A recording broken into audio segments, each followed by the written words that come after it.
Hello and welcome, students. Today I want to talk about a story. Its name is The Thief's Story, यानी एक चोर की कहानी. The story is written by Ruskin Bond. Ruskin Bond is a story writer and he was born in 1934 in Missouri. Ruskin Bond Indian writer हैं और जो उनकी बहुत बड़ी उपलब्धि है कि उन्होंने चिल्ड्रन लिटरेचर बहुत ज़्यादा लिखा है, जिसके लिए जो Indian council for child education है उन्होंने भी उनके इस एफर्ट को रिकॉग्नाइज किया है. और रस्किन बॉन्ड इतने अच्छे राइटर हैं कि उन्हें इंडिया में पद्मश्री और पद्म भूषण जैसे बड़े बड़े अवार्ड से भी नवाजा गया है. पद्मश्री उनको जो है 1999 में दिया गया था और पद्म भूषण उनको 2014 में दिया गया था. और वो जो है उनकी जो रिहाइश है, जो वो इंडिया में जो वो रहते हैं, वो मसूरी में रहते हैं और अभी भी वो काफ़ी ज़्यादा राइटिंग में एक्टिव हैं और बहुत सारी उनकी राइटिंग्स जो हैं वो लगातार पब्लिश होती हैं. इवन वो न्यूज़पेपर में भी कॉलम्स जो हैं वो लिखते रहते हैं. तो this is a story, the thieves story, as the name suggests कि ये कहानी एक चोर के बारे में है. एक बच्चा जो कि अपनी जो कंडीशंस हैं उसकी वजह से वो चोरी करने पर विवश है. कंडीशंस की वजह से ही कोई बच्चा जो है वो चोर बन जाता है. तो स्टोरी मैं आपके साथ डिस्कस करने जा रही हूँ कि एक यंग बॉय जो है, he makes friend with Anil. इसमें अनिल जो है एक राइटर है जो कि मैगजीन्स में आर्टिकल्स लिखता है या अपनी बुक पब्लिश करवाता है. अनिल जो है वो उसके साथ ये जो लड़का है थीफ जो है हमारा, वो दोस्ती कर लेता है. तो how the story goes on वो आप देखिए कि I was still a thief when I met Anil and though only 15 I was an experienced and fairly successful hand. जब मैं अनिल से पहली बार मिला तब मैं एक चोर ही था और लगभग 15 साल का होऊंगा, लेकिन मैं अपने इस काम में काफ़ी सफल हो चुका था. यानी मैं एक सफल चोर बन चुका था. इतनी कुशलता से मैं चोरियां करने लगा था. Anil was watching a wrestling match when I approached him. He was about 25, a tall lean fellow and he looked easy going, kind and simple enough for my purpose. तो अनिल जो है, जिस समय वो अनिल से पहली बार मिला उस समय अनिल एक कुश्ती का मैच देख रहा था. तो उसने सोचा कि एक डिसेंट सा फेलो है, एक भोला भाला ठीक सा लड़का लग रहा है, चलो इसी से ही बात करके कोई प्लान मन में था हमारे इस थीफ के. तो उसने सोचा कि इससे बात करके इसे मूर्ख बनाया जाए. तो इजी गोइंग लगा वो थीफ को कि इसके साथ जो है धोखाधड़ी करना आसान होगा. I hadn't had much luck of fate and thought I might be able to get into the young man's confidence. Or, you look a bit of wrestler yourself, I said. A little flattery helps in making friends. So do you, he replied, which put me off for a moment because at that time I was rather thin. तो अनिल जो है उस समय wrestling का match देख रहा था. तो जो हमारा थीफ है उसने सोचा कि बड़ा इजी गोइंग सा लड़का लग रहा है, इसके साथ आसानी से कोई गड़बड़ करके इसको लूटा जा सकता है, तो इसके साथ दोस्ती कर लेते हैं. तो उसी मंशा से थीफ ने अनिल के साथ बात करनी शुरू की कि आप भी पहलवान जैसे दिखते हैं, उसने अनिल से कहा. तो क्यों कहा उसने? क्योंकि उसे लगा कि क्योंकि अनिल का कुश्ती में इंटरेस्ट है, तो अगर मैं इसे कहूँगा कि आप भी पहलवान दिखते हैं तो उसे अच्छा लगेगा.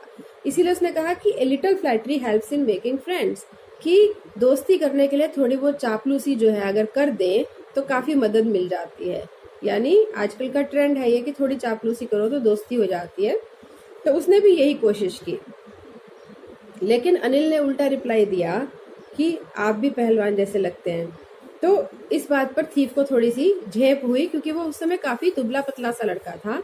तो वो समझ गया कि भाई ये तो मुझे उल्टा ही इसने मुझे जवाब दे दिया.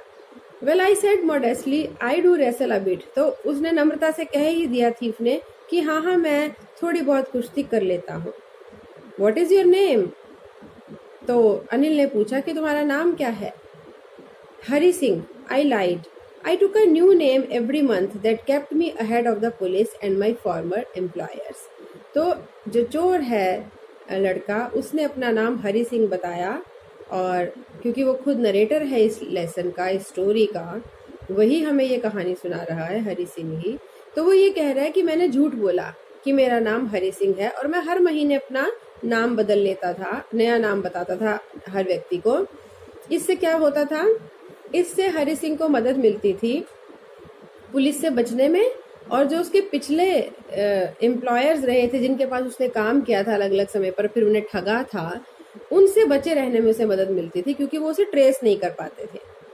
After this introduction, Anil talked about the well-oiled wrestlers who were grunting, lifting, throwing each other about. I didn't have much to say. Anil walked away. I followed casually. अब इस इंट्रोडक्शन के बाद नाम वाम पूछ लिए, तो अनिल जो है अब कुश्ती करने वाले पहलवानों के बारे में बात करता रहा कि वो लोग जिस तरह से फाइट कर रहे थे, और हरि सिंह के पास कहने के लिए कुछ खास था नहीं, तो फिर अपनी बात कह के अनिल वहां से चल पड़ा। तो हरि सिंह भी ऐसे ही उसके पीछे पीछे चल पड़ा। Hello again, he said. I gave him my most appealing smile. I want to work for you, I said. अब उसके पीछे पीछे चल पड़ा, तो उसने फिर से कहा कि हेलो, कैसे हो? तो मैंने अपनी बहुत ही आकर्षक, जितनी भी आकर्षक मुस्कुराहट से मैं हंस सकता था, मुस्कुरा सकता था, उस तरह से मैं मुस्कुराया, और मैंने कह ही दिया कि मैं आपके लिए काम करना चाहता हूँ, आप मुझे काम पर रख लो। But I can't pay you. लेकिन अनिल का जवाब आया कि लेकिन मैं तो आपको पेमेंट नहीं कर पाऊंगा, मैं आपको सैलरी नहीं दे पाऊंगा। I thought that over for a minute, perhaps I had misjudged my man. I asked, can you feed me? तो अब हरि सिंह को लगा कि लो भाई, ये तो गलत आदमी को पकड़ लिया। मैंने तो सोचा था इसके पास कोई छोटी मोटी नौकरी मिल जाएगी और फिर इसे लूट लूंगा, लेकिन ये तो कह रहा है कि मुझे सैलरी ही नहीं दे पाएगा, यानी इसके पास पैसा वैसा कुछ है ही नहीं। तो मुझे लगा कि मैंने गलत आदमी को चुना था। फिर अगला सवाल हरि सिंह ने कर दिया कि क्या आप मुझे खाना दे सकते हैं? तनख्वाह नहीं दे सकेंगे, कोई बात नहीं, पर अगर आप मुझे खाना दे सके तो। Can you cook? I can cook. I lied again. If you can cook then maybe I can feed you. तो अनिल ने पूछा कि क्या तुम खाना बनाना जानते हो? अब हरि सिंह खाना बनाना नहीं जानता था, लेकिन हरि सिंह ने फिर से झूठ बोला कि हाँ, मैं बना सकता हूँ। तो अनिल ने कहा कि ठीक है, अगर तुम बना सकते हो तो फिर मैं तुम्हें खिला भी सकता हूँ। He took me to his room over the Jumna sweet shop and told me I could sleep on the balcony. But the meal I cooked that night must have been terrible because Anil gave it to a stray dog and told me to be off. But I just hung around smiling in my most appealing way and he couldn't help laughing. तो ये बात उसने कहा कि मैं, अगर तुम खाना बना सकते हो तो मैं तुम्हें खिला भी सकता हूँ। ये कह करके वो उसको अपने साथ ले चला, और जो अनिल है वो रहता था जुमना स्वीट शॉप के अपने के पास के एक कमरे में, और उसने कहा कि तुम बालकनी में सो जाओ, मैं कमरे में सो जाऊंगा। और लेकिन उस रात को जो खाना हरि सिंह ने बनाया वो काफ़ी ख़राब खाना बना था, क्योंकि अनिल ने वो सारा खाना गली के कुत्तों को, जो आवारा कुत्ते गली में होते, उनको खिला दिया, और मुझसे कहा कि भाई तुम जाओ। यानी जब तुम, उसे लगा कि इसे खाना भी बनाना नहीं आता तो इसका क्या काम है, उसे कहा भाई तुम जाओ। लेकिन मैं फिर भी उसके आसपास मंडराता रहा और अपनी आकर्षक मुस्कुराहट, जितना मैं आकर्षक ढंग से मुस्कुरा सकता था उससे मुस्कुराता रहा, और वो हंसने से अपने आप को नहीं रोक पाया। अनिल अपने आप को हंसने से नहीं रोक पाया। Later he patted me on the head and said, never mind. He would teach me to cook. He also taught me to write my name and said he would soon teach me to write whole sentences and to add numbers. I was grateful. I knew that once I could write like an educated man, there would be no limit to what I could achieve. तो थोड़ी देर बाद अनिल ने सोचा कि चलो ठीक है, कोई बात नहीं। उसने मेरे सर पर थपथपाया और कहा, चलो कोई बात नहीं, चिंता मत करो, मैं तुम्हें खाना बनाना सिखा दूंगा। और उसने मुझे मेरा नाम लिखना सिखाया और मुझसे कहा कि जल्दी ही वो मुझे पूरे वाक्य लिखना सिखाएगा और अक्षरों को, संख्याओं को जोड़ना सिखाएगा। मैं बहुत आभारी था, क्योंकि पहली बार मेरे जीवन में ऐसा हुआ था कि मैं लिखना सीखने लगा था। और मैं जानता था कि अगर एक बार मुझे लिखना आ गया और मैं एक पढ़ा लिखा इंसान बन गया तो जीवन में मैं किसी भी सीमा तक कुछ भी अचीव कर सकता था। यानी कि हरि सिंह को शिक्षा का महत्व पता था, तो उसने सोचा कि अगर मैं थोड़ा जान जाऊंगा, शिक्षित हो जाऊंगा, तो फिर मैं जीवन में कुछ भी अचीव कर सकता हूँ, कुछ भी प्राप्त कर सकता हूँ। It was quite pleasant working for Anil. I made the tea in the morning and then would take my time buying the day's supplies, usually making a profit of about ₹1 a day. I think he knew I made a little money this way, but he did not seem to mind. Anil के लिए काम करना काफ़ी सुखद था, अच्छा लग रहा था। एंड सुबह मैं उसके लिए एक कप चाय बनाता था और फिर मैं दिन का सामान खरीदने जाता था, और जो दिन का सामान मैं खरीद के लाता था उसमें से मैं एक आध रुपया अपने लिए भी बचा लेता था। और मैं जानता था कि अनिल जानता है कि मैं एक आध रुपया उन पैसों में से बचाता हूँ, लेकिन उसने कभी भी इस चीज़ को माइंड नहीं किया, उस चीज़ का उसने बुरा नहीं मनाया। Anil made money by fits and starts. He would borrow 1 week, lend the next. He kept working about his next check, worrying about his next check. But as soon as it arrived, he would go out and celebrate. It seems he wrote for magazines, a queer way to make a living. Anil जो है उसे नियमित रूप से पैसे नहीं मिलते थे, ऐसे ही कभी कभी मिलते थे बीच बीच में, और एक हफ्ता में जब उसके पास पैसे खत्म हो जाते थे तो वो किसी से उधार ले लेता था, और अगली बार जब उसे पैसे मिल जाते थे तो अपने उस उधार को चुका देता था। तो एक बार पैसा खर्च करने के बाद फिर वो अपने अगले चेक का, जो उसको चेक मिलता था अपने काम के बदले में, उसका वो इंतज़ार करने लगता था, चिंता करने लगता था कि भाई चेक कब आएगा, कब पैसे मिलेंगे।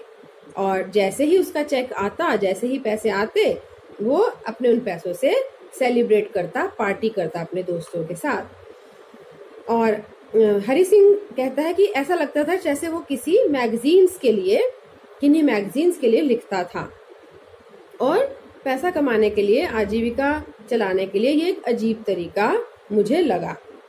One evening he came home with a small bundle of notes, saying he had just sold a book to a publisher. एक शाम को जब वह घर पर एक नोटों के बंडल के साथ आया तो उसने मुझे बताया कि उसने अभी अभी अपनी कोई किताब किसी प्रकाशक को बेची है। At night I saw him tuck the money under the mattress. और रात को मैंने देखा कि उसने अपने नोटों का जो बंडल था उसे अपने तकिए के नीचे, अपने गद्दे के नीचे उसने रख लिया। I have been working for Anil for almost a month, and apart from cheating on the shopping, had not done anything in my line of work. I had every opportunity for doing so. Anil के लिए काम करते हुए मुझे लगभग 1 महीना हो चुका था, और दिन की खरीदारी के समय में एक आध रुपया उससे चुपचाप बचा लेने के अलावा मैंने अब तक उसके साथ कोई ठगी नहीं की थी। और हालांकि मुझे बहुत मौके इसके मिले थे, यानी मेरे पास हर मौका था कि मैं कोई चालाकी करके उसको नुकसान आर्थिक रूप से पहुंचा सकूं। Anil had given me a key to the door and I could come and go as I pleased, क्योंकि अनिल ने मुझे घर की चाबी दे रखी थी और मैं जब चाहूँ घर पर आ जा सकता था। He was the most trusting person I had ever met. वो अब तक जीवन में मैं जितने लोगों से मिला था उन सब में वो सबसे ज्यादा विश्वसनीय, विश्वास करने वाला व्यक्ति था। And that is why it was so difficult to rob him. और यही कारण था कि उसे लूटना बहुत मुश्किल था। इट इज ईजी टू रोब ए ग्रीडी मैन। रोब, ROB, रोब का मतलब है किसी को लूटना। और because he can afford to be robbed, but it is difficult to rob a careless man. Sometimes he doesn't even notice he has been robbed, and that takes all the pleasure out of the work.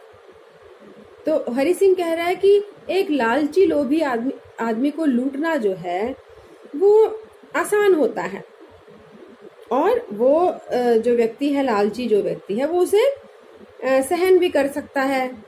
लेकिन यदि आप एक बेपरवाह आदमी को लूटते हो तो उसमें कोई मजा नहीं है। क्यों? क्योंकि उस बेपरवाह आदमी को पता ही नहीं चलेगा कि उसकी कौन सी चीज मिसिंग है। क्योंकि वो कभी ख्याल ही नहीं रखता है कि कौन सी चीज कहाँ रखी हुई है। तो एक केयरलेस आदमी को लूटना मुश्किल होता है समटाइम्स, क्योंकि वो कभी भी नोटिस ही नहीं करता कि उसे लूटा गया है, उसे पता ही नहीं चलता। और that take all the pleasure, और जो लूटने का जो मजा है, इस काम का जो मजा है वो सारा चला जाता है, क्योंकि दूसरे जिसको लूटा गया उसे पता ही नहीं कि उसे लूटा गया है। Well, it is time I did some real work, I told myself. तो मैंने अपने आप से कहा कि भाई असली काम करने का समय आ गया है। I am out of practice, बहुत दिन से अभ्यास भी नहीं किया अपने काम का। And if I don't take the money he will only waste it on his friends. और अगर मैंने ये पैसा उससे नहीं लिया जो ये बंडल लाया है वो नोटों का, तो वो क्या करेगा, अपने दोस्तों पे खर्च कर देगा। After all he doesn't even पे मी, और वो मुझे कोई वेतन भी तो नहीं देता है, मैं उसके लिए काम कर रहा हूं। तो ये सब लॉजिक हरि सिंह ने अपने आप को दिए।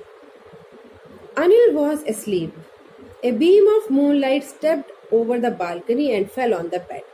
अनिल सोया हुआ था और उसके पलंग पर बाहर से चांद की रोशनी जो है बालकनी से होकर के उसके पलंग पर आ रही थी।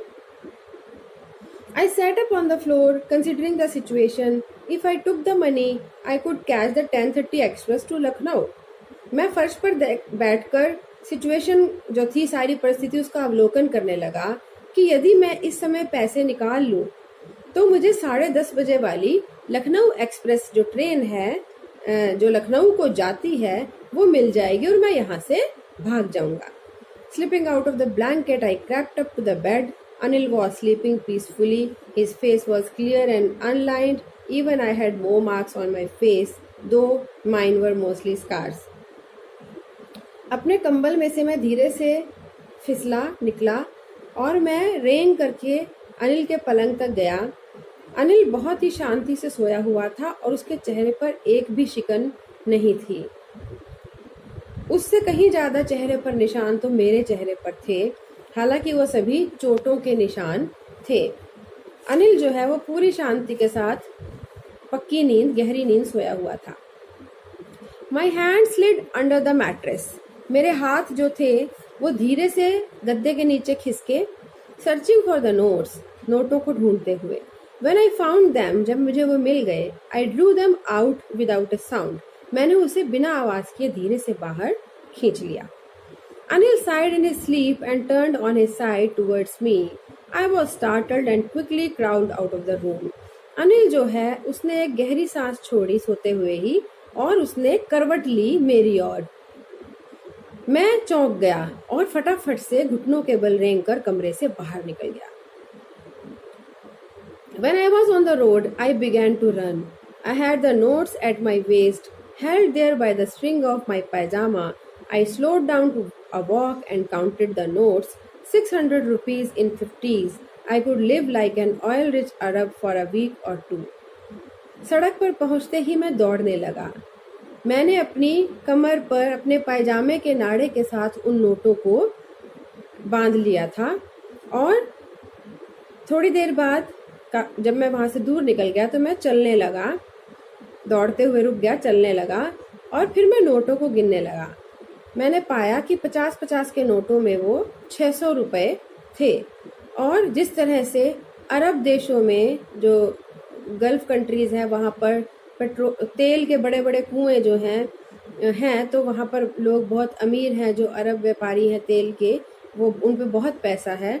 तो इस समय उसने अपने आप को एक अरब व्यापारी जैसा महसूस किया और उसने सोचा कि मैं अरब व्यापारी के ठाट बाट के साथ कुछ हफ्ते तो इन पैसों से बिता ही सकूंगा। When I reached the station, I did not stop at the ticket office. I had never bought a ticket in my life, but dashed straight to the platform. Station पर पहुंचते ही मैं टिकट खिड़की पर बिल्कुल नहीं रुका, क्योंकि मैंने कभी भी टिकट लेकर यात्रा नहीं की थी, और मैं सीधे प्लेटफॉर्म पर पहुंच गया। The Lucknow Express was just moving out. The train had still to pick up speed and I should have been able to jump into one of the carriages, but I hesitated for some reason I can't explain and I lost the chance to get away. Lucknow express जो थी वो धीमे धीमे सरकनी शुरू हुई थी station से और मेरे पास मौका था कि मैं दौड़कर उसके किसी भी बोगी में चढ़ जाता। और लेकिन मेरे पैर जो थे उन्होंने मुझे रोका। मैं हिचकिचाया। कोई कारण था जो मैं आपको एक्सप्लेन नहीं कर सकता, लेकिन कोई चीज़ थी जिसने मुझे उस ट्रेन पर चढ़ने से रोका और मेरे पास वहाँ से निकलने का मौका जो था वो मैंने खो दिया। When the train had gone, I found myself standing alone on the deserted platform.